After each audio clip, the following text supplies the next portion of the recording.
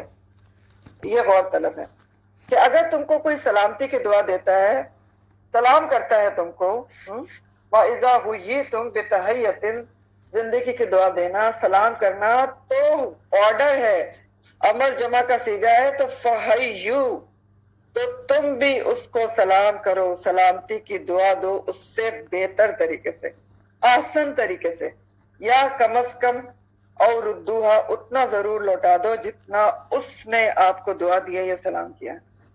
ٹھیک ہے, تو اس آیت کی روح سے سلام کرنا اور خاص طور پر سلام کا جواب دینا واجب اور فرض ہے.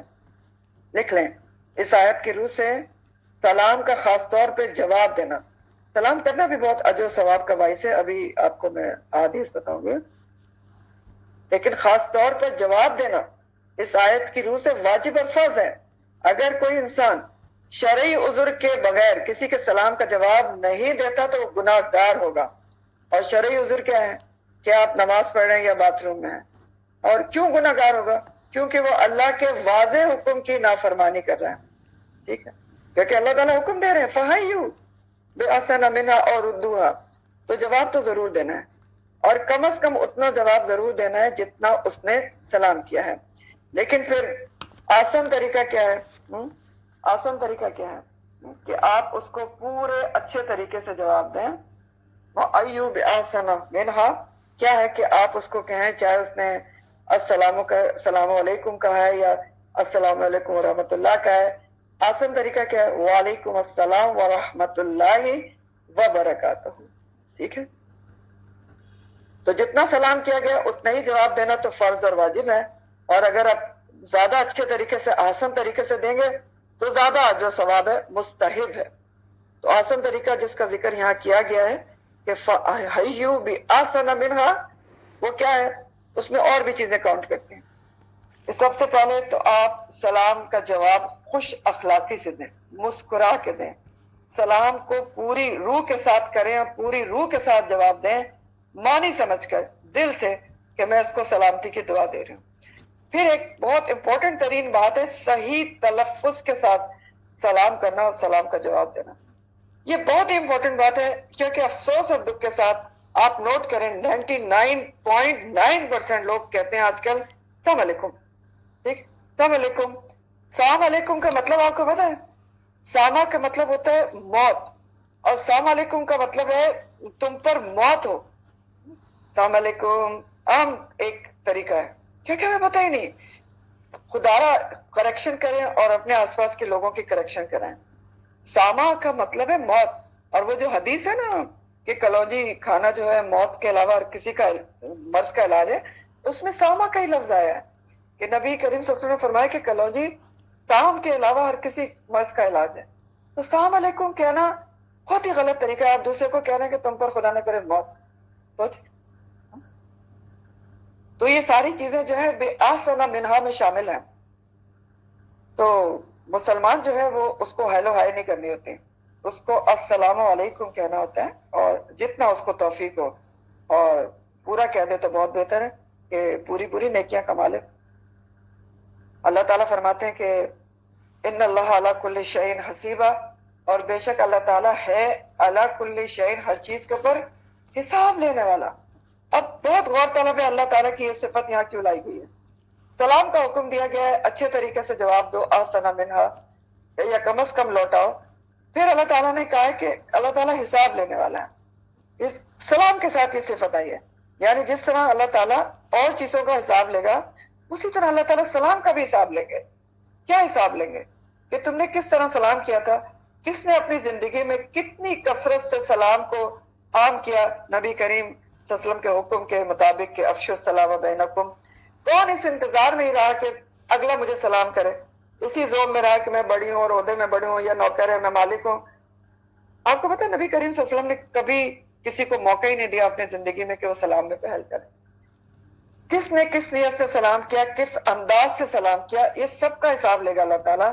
سر ہلا دیا، صرف ہاتھ سے جواب دے دیا، یہ سب چیزیں، ٹھیک ہے، کون پورا سلام کر رہا ہے، کون صحیح تلفظ سے کر رہا ہے، یہ سب چیز کی اللہ تعالیٰ نگرانی کر رہے ہیں.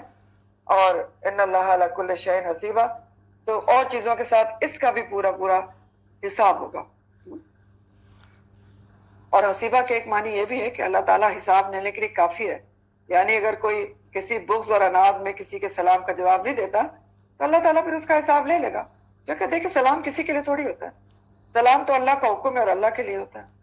یہ ایک عام بات ہے نا، جس سے بغض اور اناد ہوتا ہے نا سلام کرتے ہیں، سلام کا جواب نہیں دیتے ہم، جبکہ سلام تو دیکھ رہے ہیں آپ کے سامنے اللہ تعالیٰ کا حکم ہے اللہ کے لیے، اور کتنے اس کے فوائد ہیں، کتنے اس کے آپ کو اجر و ثواب ہے. اب یہ میں آپ کو بتاتا ہوں.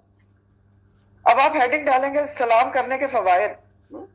سلام کرنے کے فوائد، نمبر 1، شرعی نقطہ نظر سے آپس میں سلام کرنا نہایت پسندیدہ عمل ہے، کیونکہ سلام کرنے سے آپس میں محبت اور اخوت پیدا ہوتی ہے. تو آپس میں محبت پیدا کرنے کے لیے بہترین ہے. یہ سب حدیث کے مطابق ہے، اور ایلیمنٹ حدیث بھی ابھی آپ کو بتاؤں گی، پہلے آپ پوائنٹس لکھ لیں. نمبر 2، سلام قرب الہی کا ذریعہ ہے حدیث کے مطابق. اب اس کی تو حدیث میں آپ کو بتا دیتی ہوں، یہ سامنے ہی ہے. قرب الہی کا ذریعہ کیسے ہے؟ ابو داؤد کی حدیث کا مفہوم ہے، آپ صلی اللہ علیہ وسلم نے فرمایا لوگوں میں اللہ سے زیادہ قریب وہ ہے جو ان میں سے پہلے سلام کرنے والا ہے. پہلے سلام کرنے والا وہ اللہ سے قریب ہے، ٹھیک ہے. نمبر 3، جنت میں لے جانے والا عمل ہے سلام حدیث کے مطابق. ابھی حدیث بتاتی ہوں. پھر سلام اہل جنت کا شعار ہے قرآن و حدیث کے مطابق. جنتی ایک دوسرے کو سلام کریں گے، فرشتے ان کو سلام کریں گے. سورہ یونس آیت نمبر 10 میں آتے ہیں. سورہ یونس آیت نمبر 10 ہے، وَتَحِيَّتُهُمْ فِيهَا سَلَامٌ وَآخِرُ دَعْوَاهُمْ أَنِ الْحَمْدُ لِلَّهِ رَبِّ الْعَالَمِينَ. کیا ہوگا؟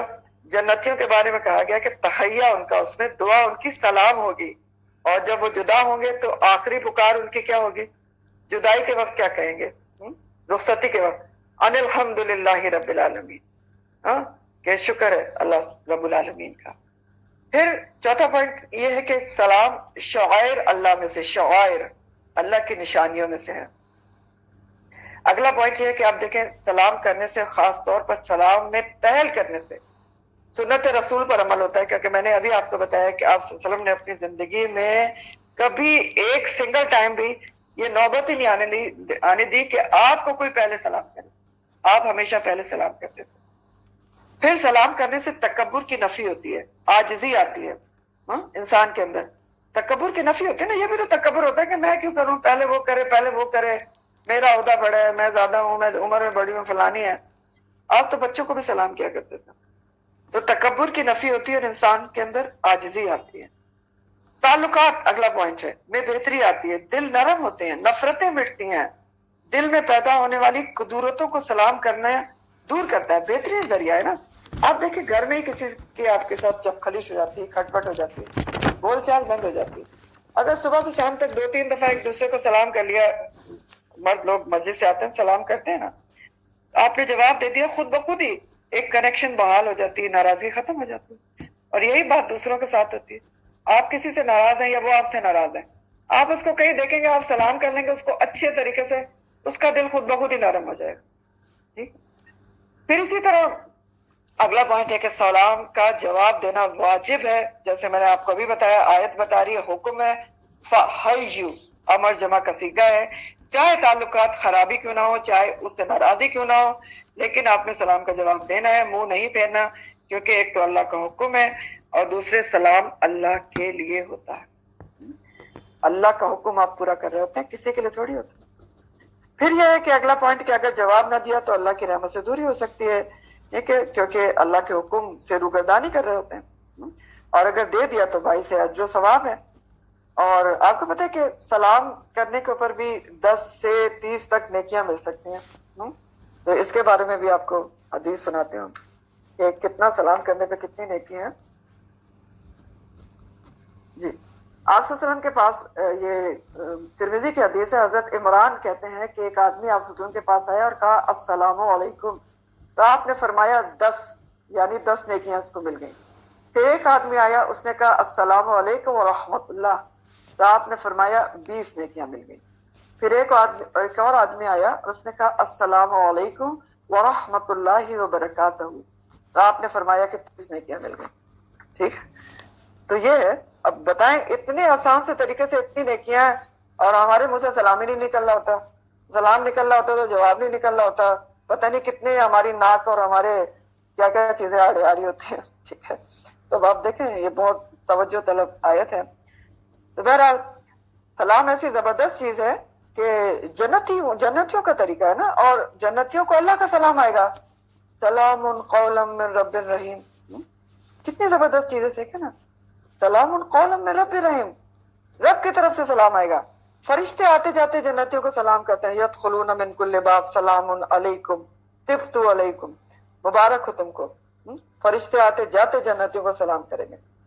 سورہ الواقعہ میں آتا ہے، واقعہ میں وَأَمَّا إِن كَانَ مِنْ أَصْحَابِ الْيَمِينِ فَسَلَامٌ لَكَ مِنْ أَصْحَابِ الْيَمِينِ، اللہ تعالیٰ کہتے ہیں کہ اگر مرنے والا اصحاب الیمین میں سے ہوا، نارمل نیکوکار لوگوں میں سے ہوا، تو فرشتے آتے ہی اس کو سلام کریں گے، سلامتی بھیجیں گے اس کے اوپر۔ فرشتے سلامتی اگر بھیج دیں تو انسان کو اور کیا چاہیے؟ تو سلام اتنی زبردست چیز ہے۔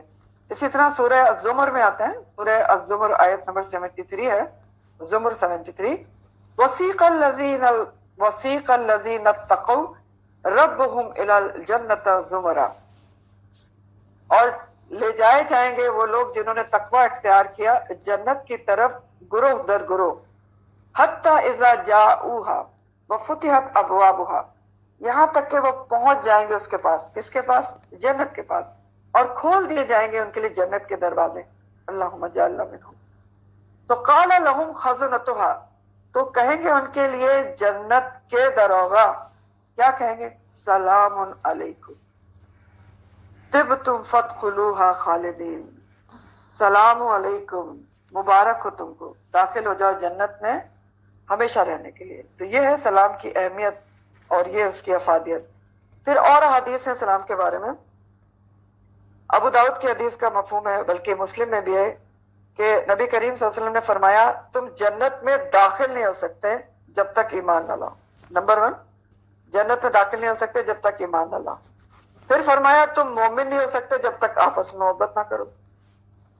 پھر فرمایا کیا میں تمہیں ایسی چیز نہ بتاؤں جس سے آپس میں محبت پیدا ہو؟ تو وہ کیا چیز ہے؟ آپ نے فرمایا افشوا السلام بینکم، آپس میں سلام کو پھیلاؤ، عام کرو۔ افشو کا مطلب ہوتا ہے پھیلانا، تو اس حدیث کے مطابق سلام کرنا مومن ہونے کی علامت ہے، کسی سے محبت کرنے کی علامت ہے اور جنت میں جانے کا ذریعہ ہے۔ پھر اسی طرح مسلم کی حدیث ہے، صحابہ نے پوچھا یا رسول اللہ صلی اللہ علیہ وسلم ہمیں جنت میں جانے والا کوئی عمل بتائیں، تو آپ نے 4 عمل بتائے۔ سب سے پہلا آپ نے فرمایا افشوا السلام بینکم، سلام کو آپس میں پھیلاؤ۔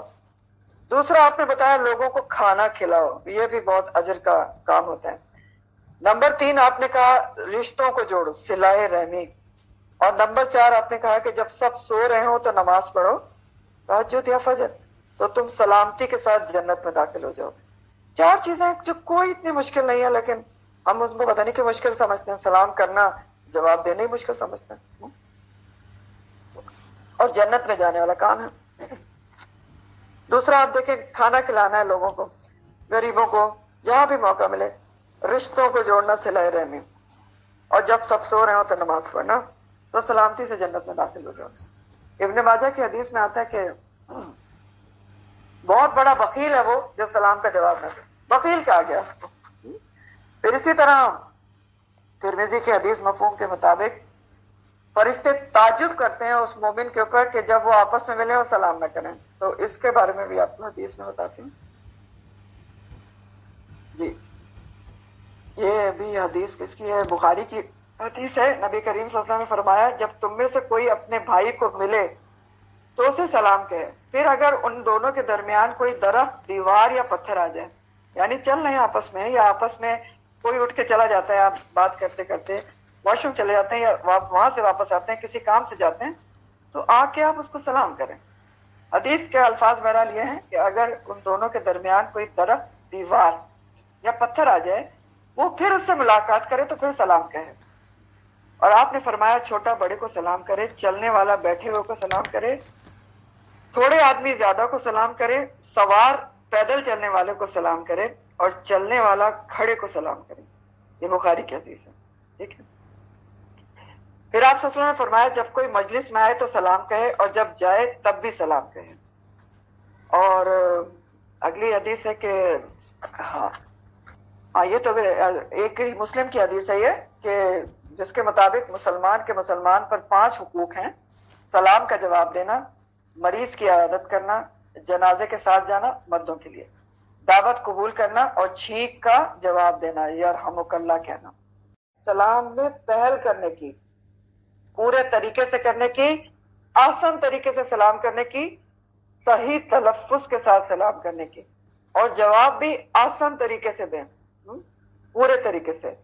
اور یہ جو پہل کرنے والی بات ہے نا، وہ صرف مسلمانوں کے لیے، یہ بھی ایک پوائنٹ نوٹ کر لیں۔ غیر مسلموں سے سلام کرنے میں پہل نہیں کرنا چاہیے، اور غیر مسلموں کے ساتھ جتنا وہ کہیں اتنا آپ کو جواب دینا ہے، یا وہ جتنا بھی کہیں اس کے جواب میں آپ نے صرف وعلیکم کہنا ہے۔ یہ حدیث سے ثابت ہے، یہ میں آپ کو حدیث بتا دیتا ہوں۔ غیر مسلم کو آپ نے سلام میں پہل نہیں کرنی، اگر وہ کرے گا تو آپ نے وعلیکم صرف کہنا ہے۔ اس کے بارے میں حدیث ہیں، مسلم کی حدیث ہے، آپ صلی اللہ علیہ وسلم نے فرمایا یہودیوں اور عیسائیوں کو پہلے سلام نہ کہو۔ پھر اسی طرح ایک بخاری کی حدیث ہے، حضرت عائشہ فرماتی ہیں کہ چند یہودی آپ کے پاس آئے اور انہوں نے آ کے کہا السلام علیکہ، السلام علیکہ یعنی تجھے موت ہے خدا نہ کر۔ وہ کہتی ہے کہ میں سمجھ گئی کہ وہ کیا کہہ رہے ہیں، تو میں نے فٹ ان کو کہہ دیا کہ علیکم السلام واللعنہ، ٹھیک ہے۔ ان کو غصہ آ گیا، انہوں نے کہا تم پر بھی موت ہو، لعنت ہو۔ تو آپ صلی اللہ علیہ وسلم نے فرمایا ٹھہرو عائشہ، اللہ ہر کام میں نرمی کو پسند فرماتا ہے۔ میں نے جواب دیا رسول اللہ صلی اللہ علیہ وسلم آپ نے سنا نہیں وہ کیا کہہ رہے ہیں؟ تو آپ نے فرمایا کہ میں نے وعلیکم تو کہہ دیا تھا، یعنی وعلیکم کہہ دیا تھا، تو وہ تو بات لوٹ گئی کہ تم پر بھی، تو تمہیں کیا ضرورت تھی کہ تم اتنا کچھ کہتے۔ تو بہرحال پوائنٹ یہ ہے کہ غیر مسلم کو پہل نہیں کرنی، اور جتنا جو بھی وہ کہتے ہیں آپ واپسی میں کیا کہیں گے، وعلیکم، ٹھیک ہے۔ پھر ایک اور بات یہ ہے کہ یہاں پر ہوئی تم اور تحیہ کا لفظ آیا ہے، تو سلام کے علاوہ تحیہ کے معنی میں تحفے کی بات بھی آتی ہے، اور کسی خوشی کے موقع پر کسی کو مبارکباد دینا، دعا دینا بھی اس حکم میں شامل ہے، ٹھیک ہے۔ کسی کو مبارکباد کی دعا دینا، یعنی کسی کو کوئی خوشی ملی ہے، کوئی اس کو نعمت ملی ہے، تو آپ اس کو کیا کہیں؟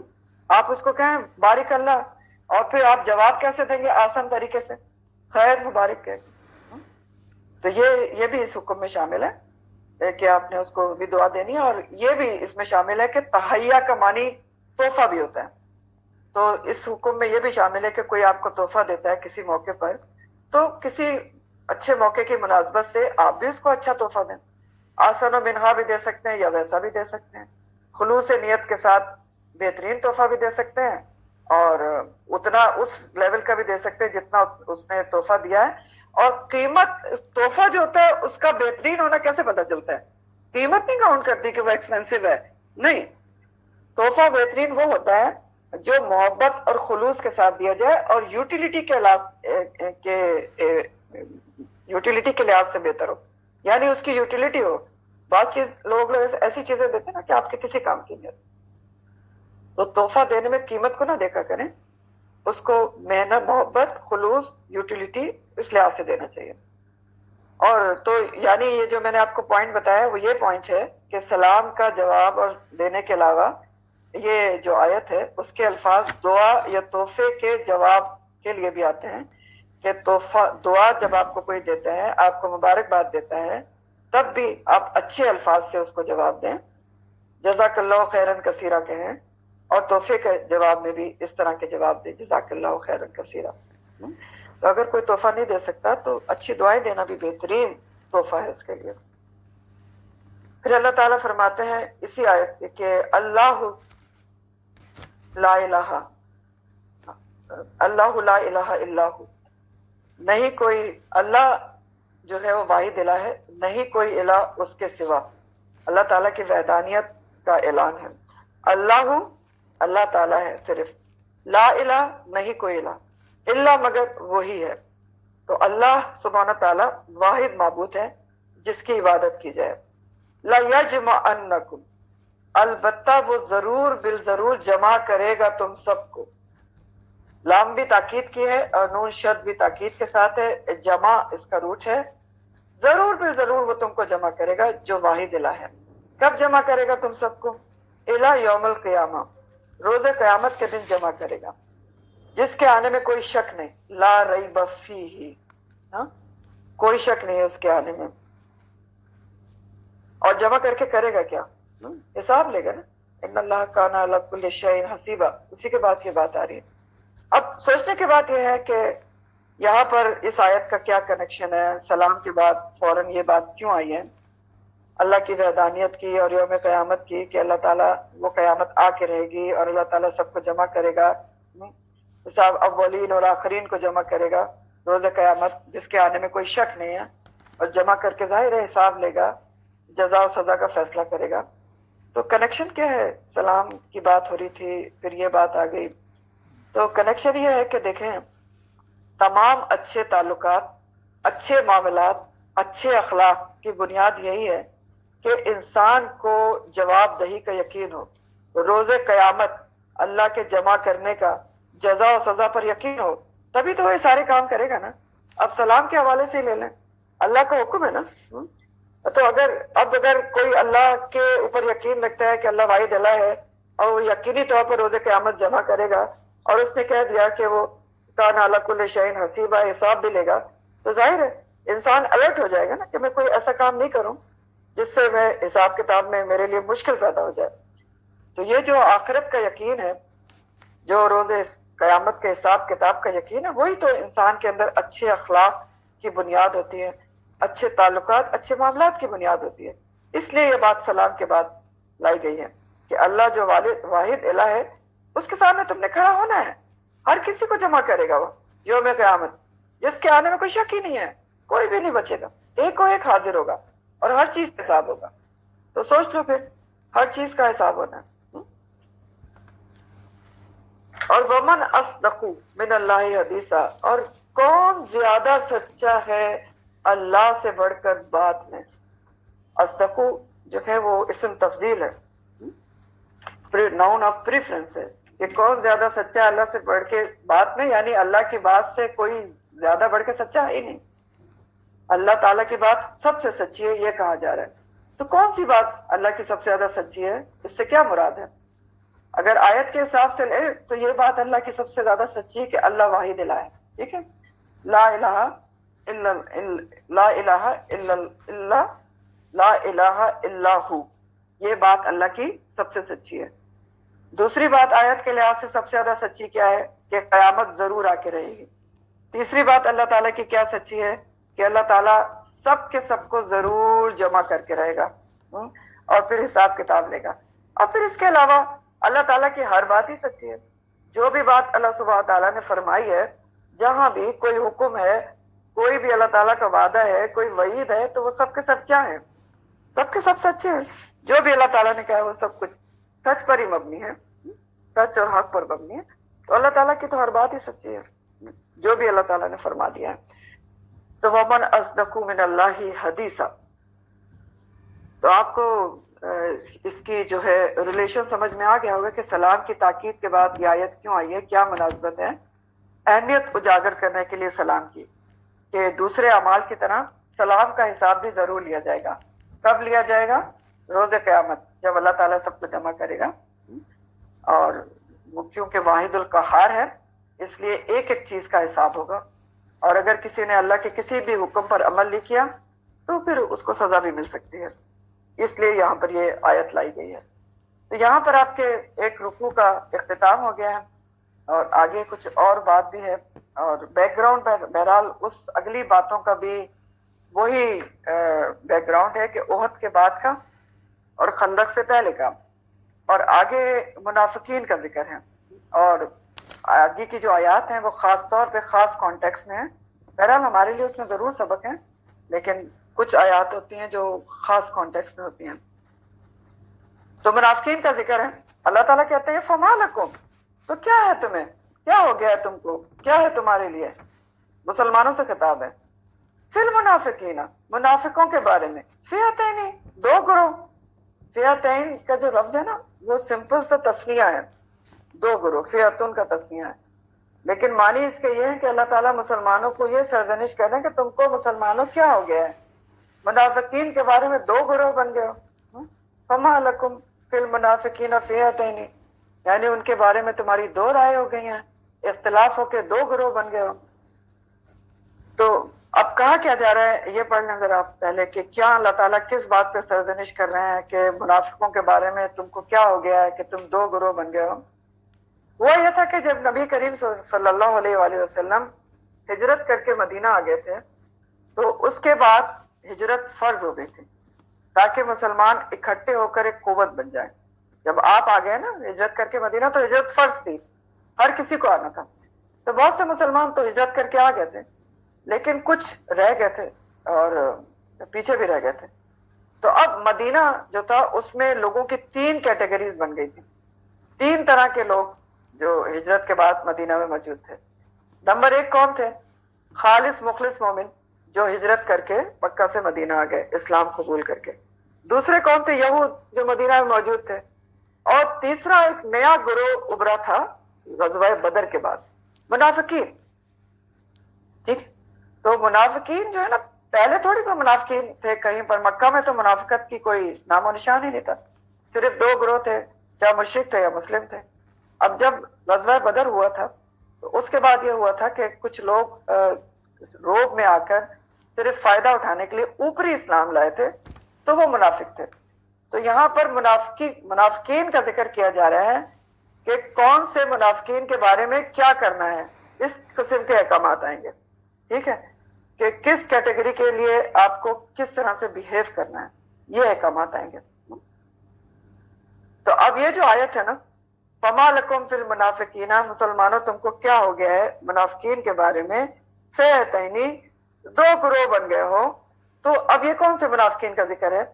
یہ بخاری اور مسلم کی روایت کے مطابق اس آیت کی شان نزول میں یہ روایت آتی ہے کہ زید بن ثابت کہتے ہیں کہ جب نبی کریم صلی اللہ علیہ وسلم احد کی طرف نکلے تھے تو کچھ لوگ راستے سے آپ کو چھوڑ کر مدینہ واپس آ گئے تھے. آپ یہ پڑھ چکے ہیں نا، جب غزوہ احد کے لیے نبی کریم صلی اللہ علیہ وسلم نکلے تھے تو آدھے راستے سے پہلے عبداللہ بن ابی جو منافقین کا سردار تھا وہ آپ کے ساتھ گیا تھا کیونکہ بظاہر وہ کہتا تھا مسلمان ہے، اور 300 لوگ اور بھی اس کے ساتھ گئے تھے. آدھے راستے سے وہ واپس پلٹ گئے کہ ہم تو نہیں آپ کے ساتھ جاتے کیونکہ آپ نے ہماری بات نہیں مانی.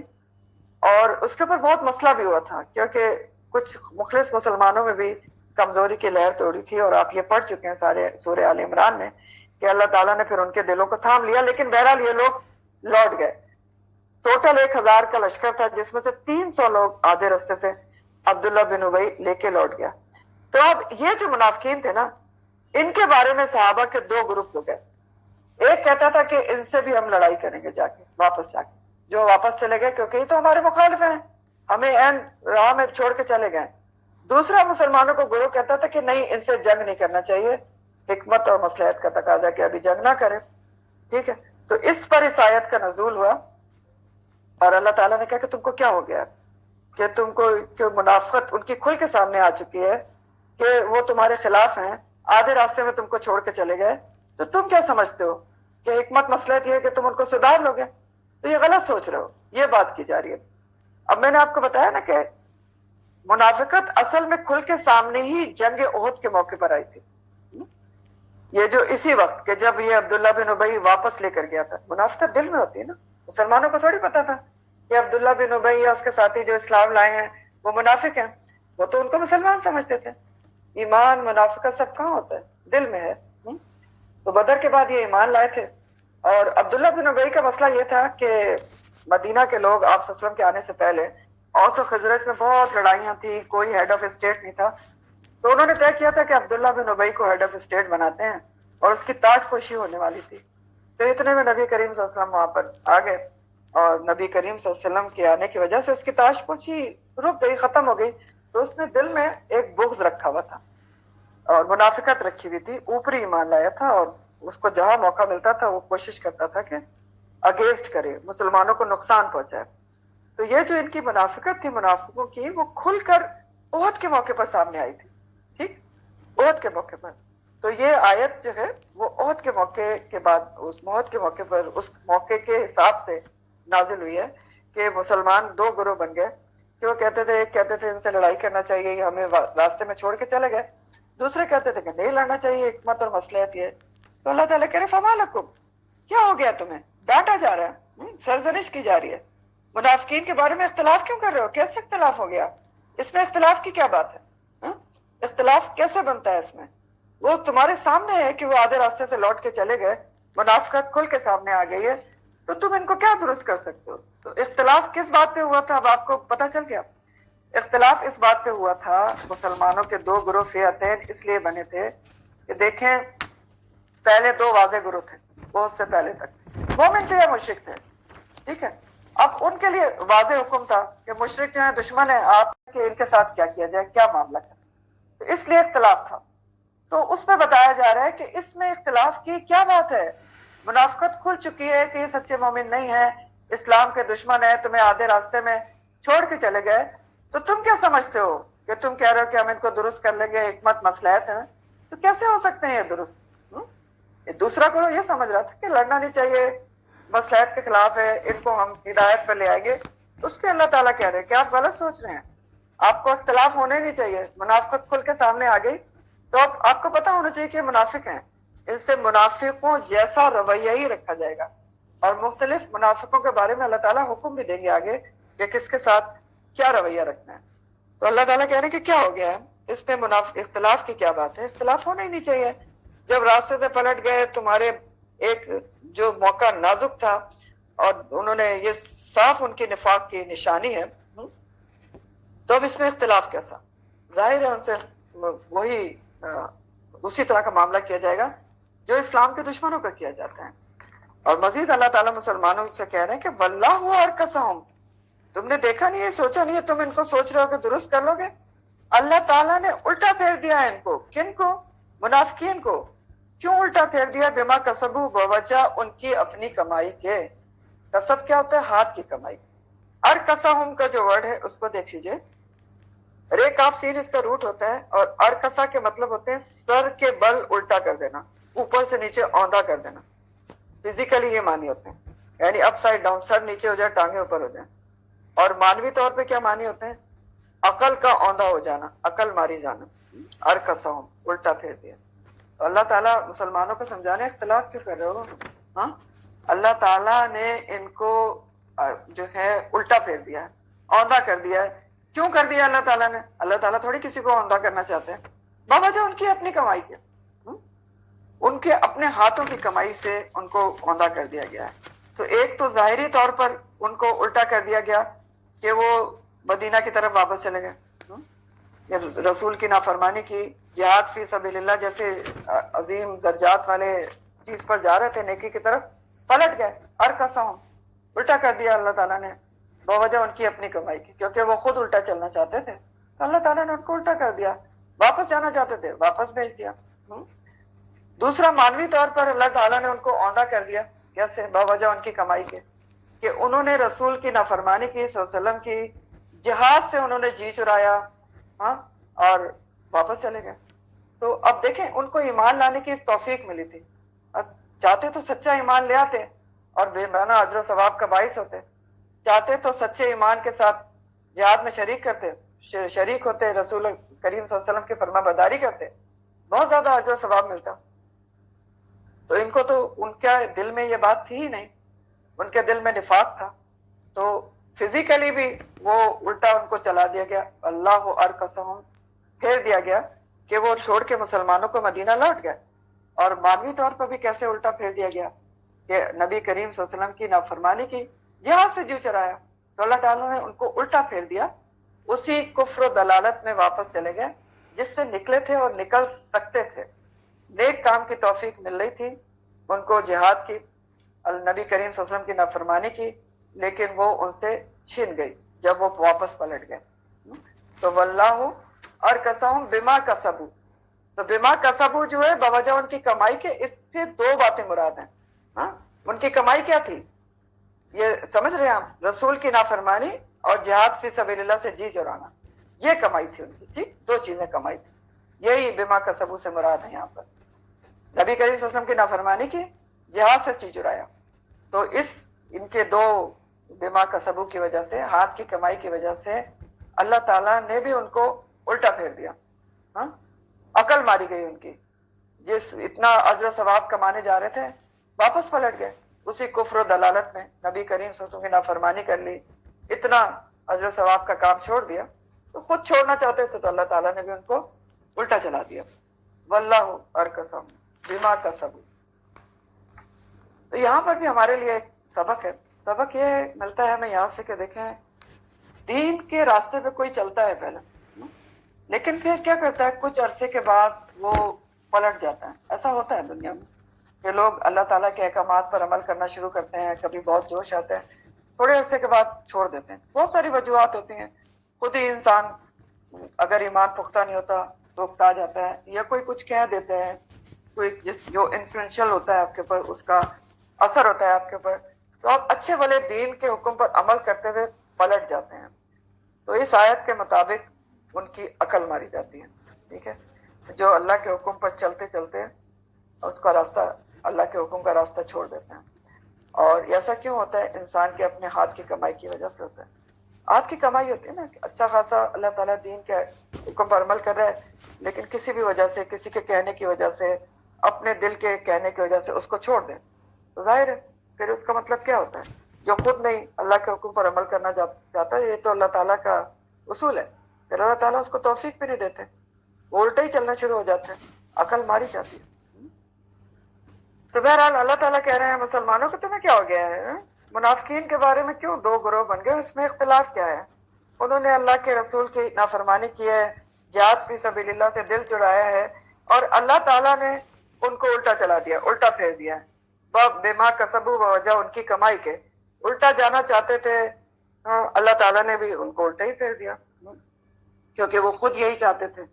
تو اتریدون، کیا تم چاہتے ہو، مسلمانوں سے اللہ تعالیٰ مخاطب ہے، ان تہدوا، کہ تم ہدایت دو. ان کو ہدایت دینا چاہتے ہو، اس لیے اختلاف کر رہے ہو. اس کو ہدایت دینا چاہتے ہو، من اضل اللہ، جس کو گمراہ کر دیا ہے اللہ نے، اس کو ہدایت دینا چاہتے ہو.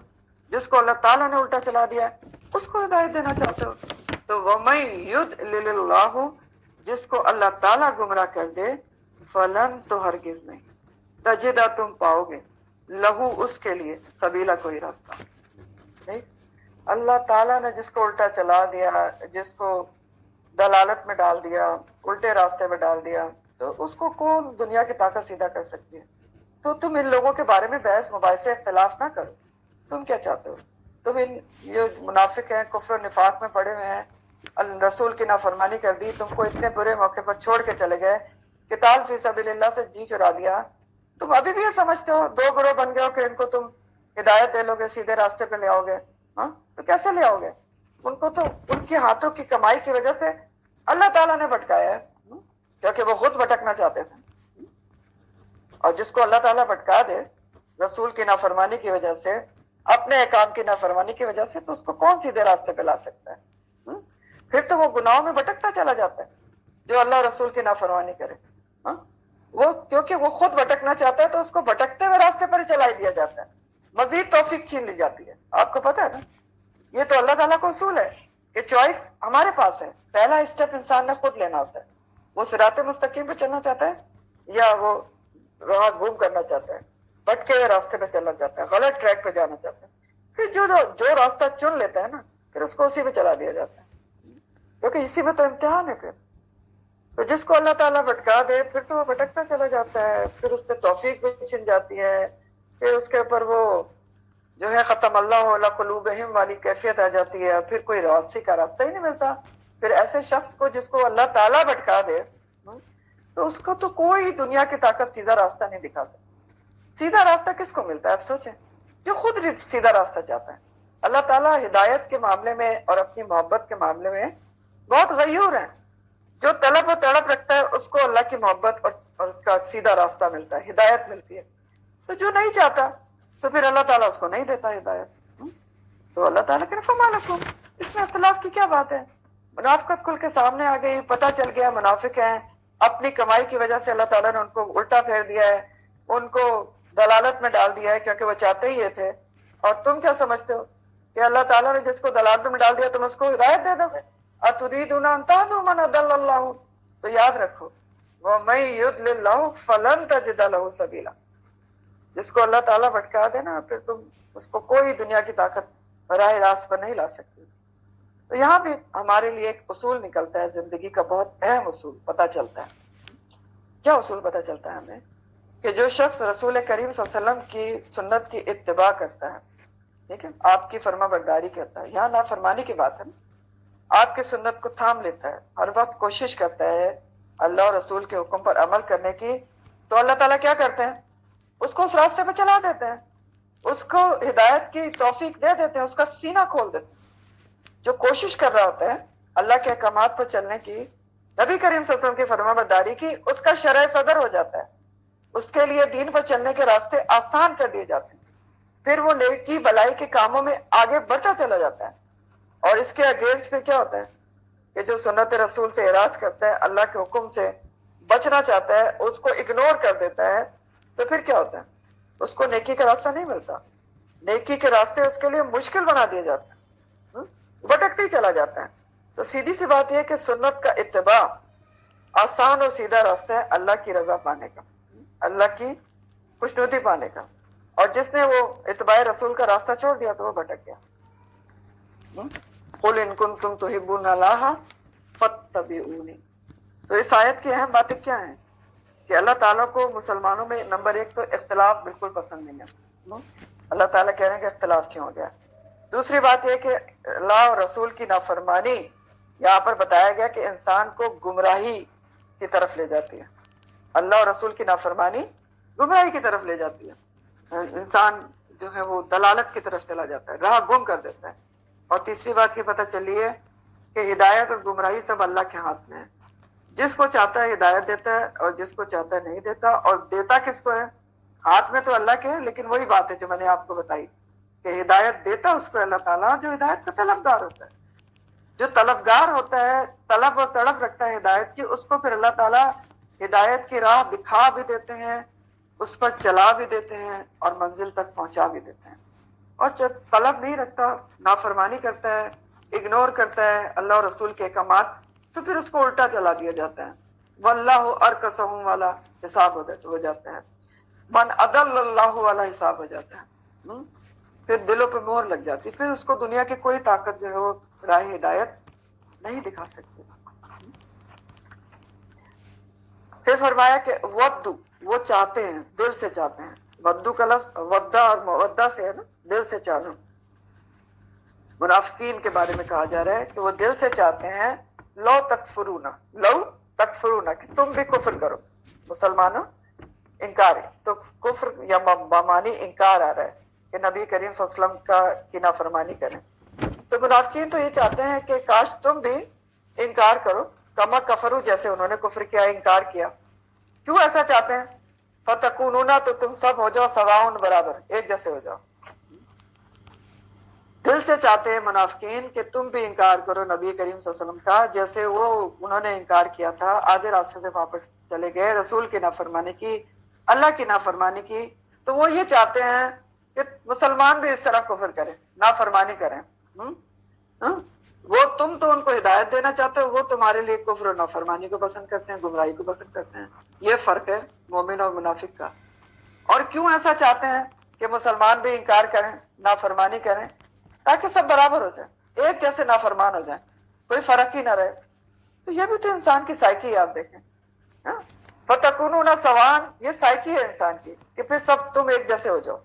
کہ انسان یہ چاہتا ہے کہ اگر وہ خود کوئی نافرمانی کا کام کر رہا ہے، برائی میں، گناہ میں ملوث ہے، تو دوسروں کو بھی موٹیویٹ کرتا ہے کہ کوئی بات نہیں، یہ تو ہے ہی، ایسا ہوتا ہے، زمانے میں ہی ہو رہا ہے تو کوئی بات نہیں، ہم نے کر لیا تو کون سی بڑی بات ہے، زمانے میں یہی طریقہ چل رہا ہے. تو ایسا انسان کیوں کہتا ہے؟ تاکہ سب ایک جیسے ہو جائے اور وہ خود گلٹ کا شکار نہ ہو سکے. ایک گلٹ تو ہوتا ہے نا کہ ہم نافرمانی کر رہے ہیں، تو اگر ساتھ میں دوسروں کو بھی موٹیویٹ کر لے تم بھی کرو تم بھی کرو تو دل کو سکون اس کے ہو جاتا ہے، جو کہ غلط ہے کہ اچھا سب ایک جیسے ہو گئے، وہ بھی تو کرتا ہے وہ بھی تو کرتا ہے. تو اس طریقے سے وہ اپنے آپ کو انسان جسٹیفائی کرنے کی کوشش کرتا ہے. یہ سائیکی ہے جو کہ غلط سائیکی ہے. تو اللہ تعالیٰ یہاں پر یہی کہہ رہے ہیں کہ وہ تو یہ چاہتے ہیں کہ تم بھی جو ہے نافرمانی کرو نبی کریم صلی اللہ علیہ وسلم کی اللہ کی، تو تم سب برابر ہو جاؤ. چاہتے ہیں. ہاں تو سوچو ذرا، یہ فرق ہے تم میں اور ان میں. اب یہ جو آیت ہے نا، میں نے آپ کو بتایا تھا مختلف قسم کے منافقین کے لیے مختلف قسم کے احکامات ہیں اس میں. یہ خاص طور پر ایک اور قسم کے منافقین کا ذکر کیا جا رہا ہے. پہلی آیت میں نے آپ کو کیا بتایا تھا؟ وہ منافقین جو احد سے لوٹ گئے تھے آدھے راستے سے. یہ کون سے منافقین ہیں جن کا ذکر ہے کہ وہ چاہتے ہیں کہ تم بھی کفر کرو اور انکار کرو کیونکہ سب برابر ہو جائیں. یہ وہ منافقین ہیں جو مدینہ کے ارد گرد پھیلے ہوئے قبائل سے تعلق رکھتے تھے. تو یہ لوگ مسلمانوں سے خیر خواہی اور محبت کا اظہار ضرور کرتے تھے اوپر سے، لیکن پریکٹیکلی کیا کرتے تھے کہ اپنے قبیلے کے کافروں کا ساتھ دیتے تھے، قبائلی حمیت اور عصیبت کی وجہ سے. یعنی مدینہ آ کر مسلمانوں کا ساتھ نہیں دیتے تھے، اپنے قبیلوں میں رہتے تھے مدینہ کے باہر جو کافر تھے، اور جب پریکٹیکلی کوئی موقع آتا تھا تو پھر ان کا ساتھ دیتے تھے بجائے مسلمانوں کا ساتھ دینے کا. اوپر سے انہوں نے کہہ رکھا تھا کہ ہم مسلمان ہو گئے. تو ان کے اوپر خاص طور پہ بات کی جا رہی ہے ان قبائل کے متعلق. اور اللہ تعالیٰ ان کا اب ایک اسٹینڈرڈ بتائیں گے کہ تم ان لوگوں کو سچا مومن کب سمجھ سکتے ہو. مومن اور منافق کا فرق بتانے کے لیے ایک اسٹینڈرڈ بتائیں گے اللہ تعالیٰ. ایک معیار مقرر کیا گیا ہے کہ کب تم ان کو سمجھو کہ وہ مخلص مومن ہے. اب دیکھیں، فلا تتخذوا، تو تم نہ بناؤ منہم، ان میں سے اولیاء. کن میں سے؟ ان منافقین میں سے، کسی بھی قسم کے منافقین میں سے، خاص طور پر ان میں سے جو مدینہ کے آس پاس ہیں. اوپر سے تم سے کہہ رہے ہیں کہ مسلمان ہو گئے، لیکن تم اس کو بھی دلی دوست ان کو نہ سمجھو، کیونکہ اوپر سے کہہ رہے ہیں دل کا حال تو تم جانتے نہیں. تمہارے لیے کیا اسٹینڈرڈ ہے کہ جب تم ان کو اولیاء صحیح دوست سمجھ سکتے ہو؟ حتی یہاجروا فی سبیل اللہ، یہاں تک کہ وہ ہجرت کر جائیں اللہ کے راستے. کیا اسٹینڈرڈ، کیا معیار بتایا گیا کہ اگر یہ جو آس پاس مدینہ کے قبائل جو رہتے ہیں کہتے ہیں کہ ہم تمہارے ساتھ ہیں، مسلمان ہو گئے، لیکن تم ابھی ان کو دلی دوست نہ سمجھو. اسٹینڈرڈ کیا ہے کہ یہ ہجرت کر کے اپنے قبیلوں کو چھوڑ کر، اپنے گھر بار کو چھوڑ کر، اپنے کافر قبیلوں کو چھوڑ کر مسلمانوں سے جو یکجہتی کا اظہار کریں، ان کی طاقت میں اضافہ کریں، اور آ کے ہجرت کر کے مدینہ آ کر نبی کریم صلی اللہ علیہ وسلم سے مل جائیں. یاد رکھیں کہ ہجرت اس وقت فرض تھی. ٹھیک، تو اللہ تعالیٰ نے یہ اسٹینڈرڈ رکھا کہ اگر وہ ہجرت کر کے، چاہے بے شک آس پاس بھی رہتے ہیں، مدینہ آئے اور مسلمانوں کے ساتھ ملیں پریکٹیکلی بھی، تو پھر آپ ان کو سچا اور مخلص دوست سمجھیں گے اور پھر ان کو اولیاء بنا سکتے ہیں، ورنہ نہیں بنا سکتے. حتی یہاجروا فی سبیل اللہ. تو کیا اسٹینڈرڈ رکھا گیا کہ اگر وہ دین کے لیے قربانی دیتے ہیں، اپنا گھر بار، اپنا علاقہ، اپنا قبیلہ چھوڑتے ہیں، تو پھر تم ان کو خیر خواہ سمجھ سکتے ہو اور پھر ان کو اولیاء بنا سکتے ہو اگر قربانی دے کر آتے ہیں. تو قربانی ان کی اس بات کا ثبوت ہوگی کہ وہ سچے اور مخلص مومن ہیں. یہ بتایا جا رہا ہے. ہجرت کریں گے تو پتہ چلے گا نا، قربانی دیں گے تو پتہ چلے گا. ہجرت فرض تھی کہ سچے اور پکے مومن ہیں، ورنہ کیسے پتہ چلے گا کہ مومن ہے کہ منافق ہیں. تو یہ اسٹینڈرڈ بتایا جا رہا ہے کہ جب وہ ہجرت کر کے آ جائیں تو پھر آپ سمجھ لیں کہ یہ سچے اور پکے مومن ہیں. تو منافقین دراصل چاہتے یہ تھے کہ جو اللہ تعالیٰ کہہ رہے ہیں کہ وَدُّوا لَوْ تَكْفُرُونَ، تو وہ چاہتے یہ تھے کہ اسلام کا بس نام کافی ہے کہ ہم کہہ رہے ہیں نا کہ ہم مسلمان ہو گئے تو بس اس کے اوپر یقین کیا جائے اور ہم سے قربانی نہ مانگی جائے، جہاد میں جانے کا نہ کہا جائے، زکوٰۃ وغیرہ دینے کا نہ کہا جائے، بس ہم نے کہہ دیا کہ مسلمان ہو گئے تو ہو گئے، قربانی کچھ نہیں دینا چاہتے. یہ چاہتے تھے وہ. اور آپ اگر سوچیں تو افسوس کے ساتھ آج بھی مسلمان جو ہیں ان کا رویہ کیا ہے کہ وہ سمجھتے ہیں پیدائشی مسلمان ہیں، جب دین کے لیے کوئی قربانی آتی ہے تو مشکل لگتی ہے. ایسا ہوتا ہے نا، گھر بار چھوڑنا پڑتا ہے، کوئی دعوت و تبلیغ پہ جانا پڑے مشکل لگتا ہے، دین کے لیے ٹائم نکالنا تھوڑا بہت بھی فی سبیل اللہ بہت مشکل لگتا ہے. ویسے مسلمان ہیں. تو بہرحال اللہ تعالیٰ نے وہاں یہاں پر یہ بتا دیا کہ ایک کرائٹیریا اللہ تعالیٰ نے مسلمانوں کو دے دیا کہ اگر وہ دین کے لیے قربانی دیتے ہیں حتی یہاجروا فی سبیل اللہ، تب تو تم ان کو اولیاء سمجھ سکتے ہو، مخلص مسلمان سمجھ سکتے ہو۔ اگر نہیں دیتے فَإِن تَوَلَّوْا، اگر منہ موڑ جاتے ہیں کس چیز سے؟ ہجرت سے منہ موڑ جاتے ہیں، ہجرت نہیں کرتے، اپنے علاقے میں رہتے ہیں اور عملی طور پر کفر کا ساتھ دیتے ہیں، اپنے قبیلے والوں کا ساتھ دیتے ہیں، تو پھر تم ان سے جنگ کر سکتے ہو۔ یہ ایک طریقہ بتایا جا رہا ہے۔ اپنے قبیلے والوں کے ساتھ ہی رہتے ہیں، مدینہ آتے ہی نہیں، ہجرت کر ہی نہیں رہے ہیں، تو سمجھ لو تم سے مخلص نہیں ہے، تو اب تم ان سے جنگ کر سکتے ہو۔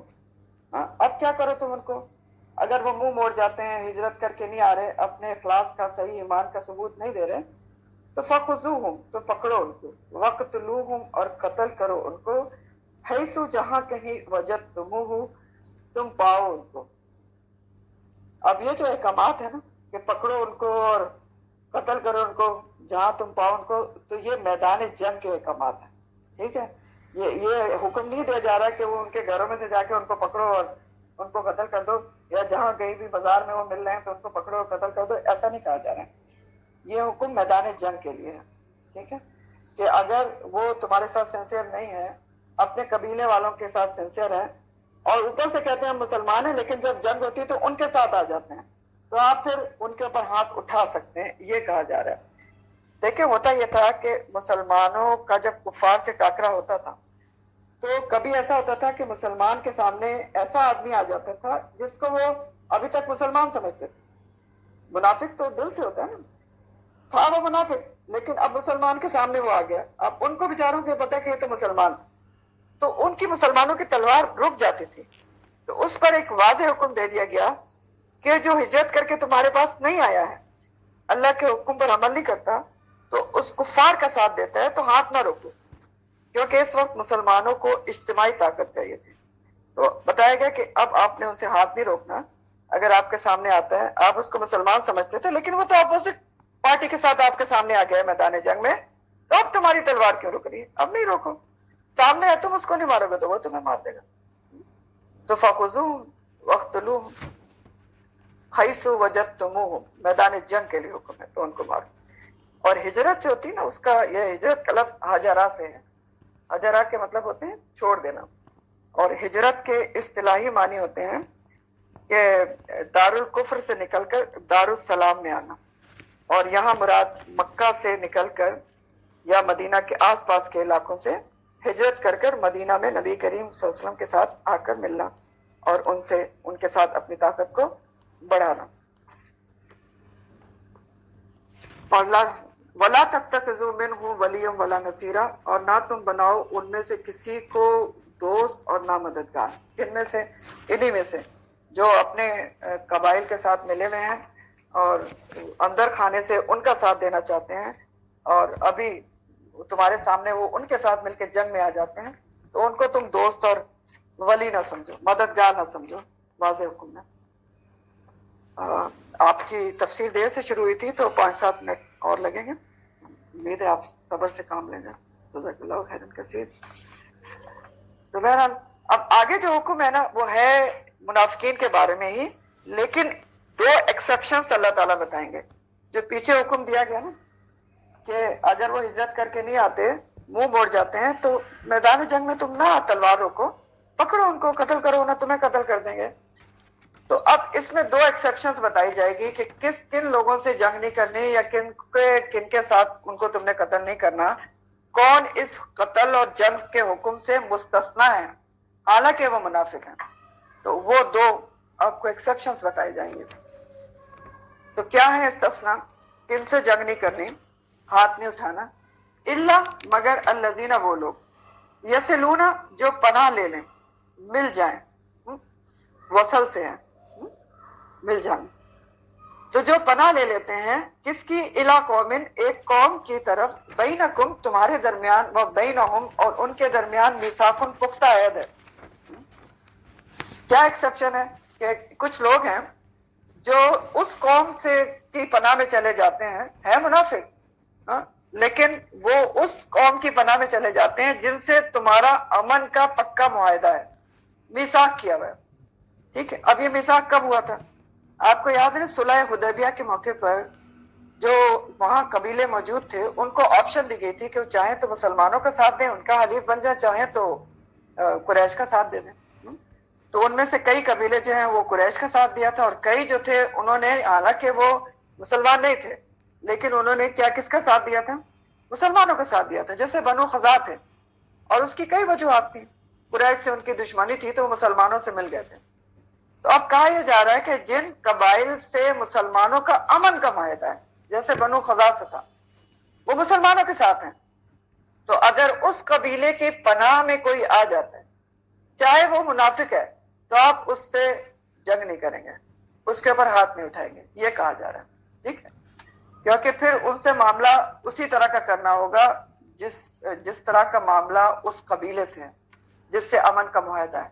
تو کیونکہ قبیلے سے امن کا معاہدہ ہے اور ان کے ساتھ وہ چلے جاتے ہیں ان کی پناہ میں، تو آپ نے ان کو بھی پھر امن میں دینا ہوگا، ان کے پھر آپ اس کے اوپر ہاتھ نہیں اٹھا سکتے، ٹھیک ہے؟ یعنی کسی ایسے قبیلے کی پناہ لے لیتے ہیں منافق جن کو آپ سمجھتے ہیں کہ ان سے جنگ کرنا چاہیے، لیکن وہ اس قبیلے کی پناہ میں چلے گئے جس سے آپ کا امن کا معاہدہ ہے، تو اب آپ ان سے ہاتھ نہیں اٹھائیں گے، کیونکہ وہ اس قوم کی پناہ میں چلے گئے۔ بینکم و بینہم میثاق، امن کا معاہدہ ہے، تو یہ ایکسیپشن ہو گئی۔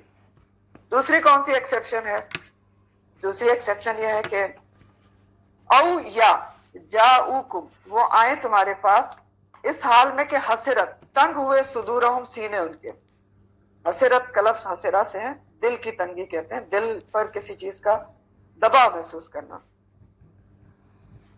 تو اگر وہ اس دوسری کیٹیگری یہ ہے جن پر ہاتھ نہیں اٹھانا، کہ اگر وہ تمہارے پاس اس حال میں آتے ہیں کہ ان کے سینے تنگ ہیں، کس بات سے؟ کہ ان یقاتلوکم، کہ وہ جنگ کریں تم سے جنگ نہیں کرنا چاہتے مسلمانوں سے، او یقاتلو قومہم، یا وہ جنگ کریں اپنی قوم سے، یعنی وہ جنگ سے ہی بیزار ہیں۔ کچھ ایسے لوگ ہیں دوسری کیٹیگری، نہ وہ تم سے جنگ کرنا چاہتے ہیں اپنی قوم سے مل کے، نہ تمہارے ساتھ مل کے اپنی قوم سے جنگ کرنا چاہتے ہیں، یعنی نہ تمہارے مخالف جنگ کرنا چاہتے ہیں، نہ تمہاری حمایت میں جنگ کرنا چاہتے ہیں، غیر جانبدار رہنا چاہتے ہیں، جنگ سے ہی ان کو نفرت ہے، بیزار ہیں۔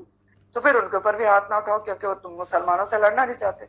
اب اس کی مثال آپ ایسے سمجھ لیں کہ دوسری کیٹیگری ہے کہ جب بدر ہوئی تھی، جنگ بدر، تو اس میں بنو ہاشم کی ایک جماعت ایسی بھی شامل تھی جو مشرکین کے ساتھ زبردستی لائے گئے تھے، کیونکہ وہ ابھی وہاں مکہ میں موجود تھے اور اسلام انہوں نے قبول نہیں کیا تھا۔ جیسے نبی کریم صلی اللہ علیہ وسلم کے داماد ابو العاص تھے اس میں، اور آپ کے چچا عباس بھی تھے، مسلمان نہیں ہوئے تھے، اس لیے ظاہری طور پر کفار کے ساتھ تھے، لیکن مسلمانوں سے وہ جنگ بھی نہیں کرنا چاہتے تھے۔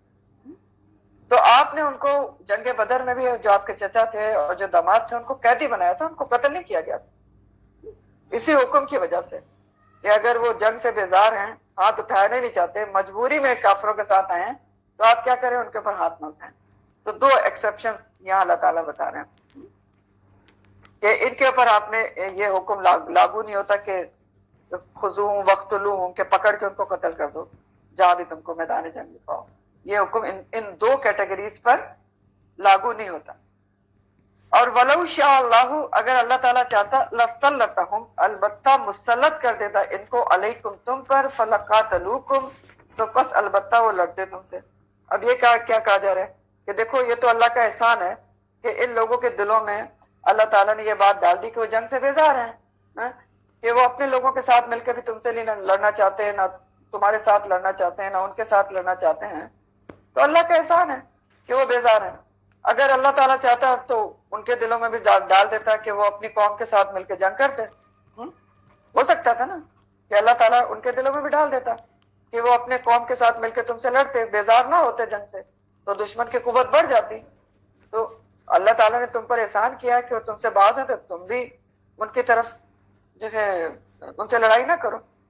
تو اب یہ لوگ جو جنگ کرنا نہیں چاہتے، ان کے ساتھ کیا معاملہ کرنا ہوگا؟ جو جنگ سے بیزار ہیں، فَإِنِ تَزَلُوكُمْ فَإِنْ اعْتَزَلُوكُمْ، پھر اگر وہ ایک طرف ہو جائیں، الگ ہو جائیں۔ اعتزلہ اور ازلہ اس کا روٹ ہے، ازلہ عین زیلام۔ اعتزلہ کا مطلب ہوتا ہے کسی کام سے یا کسی مقصد سے علیحدہ ہو جانا، ٹھیک ہے، بیکار ہو جانا کسی انسان کا، معزول بھی اسی سے ہوتا ہے۔ تو ایسی اس کیٹیگری کے بارے میں یہ اللہ تعالیٰ یہ حکم دے رہے ہیں جو جنگ سے بیزار ہیں، جو تم سے لڑنا نہیں چاہتے، مجبوری میں سامنے آ جاتے ہیں، تو آپ ان کے ساتھ کیا کریں؟ اگر وہ ایک طرف ہو جاتے ہیں تم سے، فلم یقاتلوکم، اور نہ وہ جنگ کرتے ہیں تم سے، وَأَلْقَوْا، اور وہ ڈالیں الیکم تمہاری طرف، السلام، سلامتی، صلح، تو فما جعل اللہ لکم علیہم سبیلا، تو اللہ تعالیٰ نے نہیں بنایا ان کے خلاف تمہارے لیے، ان کے خلاف تمہارے لیے کوئی راستہ، کرنا ہی نہیں چاہتے، مجبوری میں اگر سامنے آ بھی آ گئے ہیں لیکن الگ رہتے ہیں، تم سے نہ تمہارے پر ہاتھ اٹھا رہے ہیں، صرف موجود ہیں، جنگ بھی نہیں کر رہے ہیں، اور بعد میں تمہاری طرف صلح کا پیغام بھی ڈالنا چاہتے ہیں۔ تو اب یہ جو 3 الفاظ آئے نا، ایکچولی ان سب کا مفہوم ایک ہی ہے، اعتزلوکم فلم یقاتلوکم وَأَلْقُمْ عَلَيْكُمُ السَّلَامَ، اس سب کا مفہوم ایک ہی ہے، تاکید اور وضاحت کے لیے 3 الفاظ استعمال کیے گئے ہیں تاکہ مسلمان اس گروہ کے بارے میں کوشش ہو جائیں، متحد رہیں کہ اگر یہ گروہ خود جنگ نہیں کرنا چاہتا تو اللہ کا احسان ہے، اللہ تعالیٰ چاہتا تو ان کو بھی تم پہ مسلط کر دیتا۔ تو اب آپ ان سے چھیڑ چھاڑ کرنے میں محتاط رہیں، ان سے چھیڑ چھاڑ نہ کریں اس گروہ کے بارے میں جو جنگ سے بیزار ہیں، کیونکہ غیر محتاط رویہ، چھیڑ چھاڑ ان کے اندر بھی مخالفت کا جذبہ پیدا کر سکتا ہے جو مسلمانوں کے لیے نقصان دہ ہو سکتا ہے۔ تو جب تک وہ جنگ نہیں کر رہے، ہاں تم سے الگ ہیں، وَلَمْ يُقَاتِلُوكُمْ وَأَلْقُوا عَلَيْكُمُ السَّلْمَ، صلح کا پیغام ڈالنے ہیں، تو وَمَا جَعَلَ اللَّهُ عَلَيْكُمْ سَبِيلًا، اللہ نے ان کے خلاف تمہارے لیے کوئی راستہ نہیں بنایا، یعنی تم بھی پھر ان سے ابھی جنگ نہ کرو۔ یہاں تک رکھتے ہوں، ایک آیت آپ کی رہ گئی لیکن انشاءاللہ وہ اگلی دفعہ منافقین کا ہی ذکر ہے اس میں۔ آخر دعوانا الحمدللہ رب العالمین، سبحانک اللہم و بحمدک، نشہد ان لا الہ الا انت، نستغفرک و نتوب الیک، سبحان ربک رب العزت عما یصفون وسلام علی المرسلین، الحمدللہ رب العالمین۔ ربنا تقبل منا انک انت السمیع العلیم وتب علینا انک انت التواب الرحیم، آمین یا رب العالمین۔ السلام علیکم ورحمۃ اللہ وبرکاتہ۔